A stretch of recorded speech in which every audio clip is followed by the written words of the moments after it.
अंधी का बेटा। एक कस्बे में एक विधवा अंधी औरत रहती थी। उसका एक बेटा था जिसके पालन पोषण की सारी जिम्मेदारी उसके कंधों पर थी।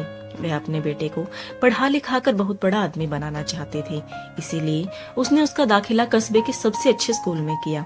वह दिन रात मेहनत करती ताकि बेटे के स्कूल की फीस दे सके। लड़के के स्कूल के बच्चे उसकी माँ के बारे में जानते थे। वे सब उसे अंधी का बेटा कहकर चिढ़ाते थे। लड़का उससे बहुत परेशान था। उसे अपनी माँ पर शर्म आने लगी थी। वह उसके साथ कहीं भी आने जाने से कतराने लगा था। जब लड़का बड़ा हुआ तो उसके शहर में अच्छी नौकरी लग गई।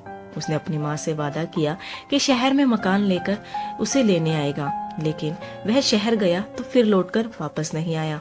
उसकी अंधी माँ उसका इंतजार करती रह गई। कई महीने बीत गए, लड़के की कोई खबर नहीं आई। अंधी एक दिन उससे रहा नहीं गया और वह बेटे से मिलने शहर पहुंच गई।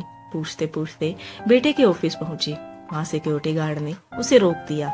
अंधी औरत ने गार्ड को अपने बेटे का नाम बताया और बोली कि उससे जाकर कह दो कि गांव से कोई मिलने आया है। गार्ड ने जाकर उसके बेटे को बताया। बेटे ने ऑफिस की खिड़की से देखा तो उसे अपनी माँ गेट के बाहर खड़ी नजर आई। वह ऑफिस में सबके सामने अपनी माँ की वजह से शर्मिंदा नहीं होना चाहता था। उसने कहला दिया कि वह ऑफिस में नहीं है। अंधी औरत वहां से चली गई। शाम को वह लड़का ऑफिस से घर जाने के लिए निकला। रास्ते में एक जगह काफी भीड़ जमा थी। वह अपनी गाड़ी रोककर भीड़ के पास पहुंचा तो बीच सड़क में अपनी माँ को मरा पाया। उसके हाथ में एक चिट्ठी थी जिसमें लिखा था, बेटा, बड़े दिन हो गए थे, तेरी कोई खबर नहीं मिली। चिंता हो रही थी, इसीलिए तुझसे मिलने चली आई। तू तो अब बड़ा आदमी बन गया है। तुझसे मिलना अब शायद मुझ गरीब की किस्मत में नहीं है, लेकिन मैं बहुत खुश हूँ तेरे लिए। तूने अपना ही नहीं मेरा सपना भी पूरा किया। मलाल है कि तेरी तरक्की नहीं देख सकती।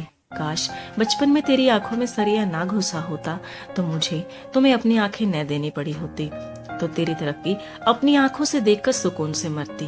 तेरी अंधी माँ। ये पढ़कर लड़का फूट फूट कर रोने लगा।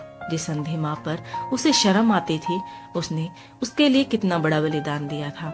मैं आत्म गलाने से भर उठा और जिंदगी भर खुद को माफ नहीं कर पाया। सीख दोस्तों, माता पिता अपने बच्चों के लिए अपना सर्वस्व निछावर कर देते हैं। उनका हमेशा सम्मान करना चाहिए। दोस्तों, अगर आपको ये कहानी पसंद आई तो चैनल को लाइक शेयर सब्सक्राइब करना मत भूलिएगा।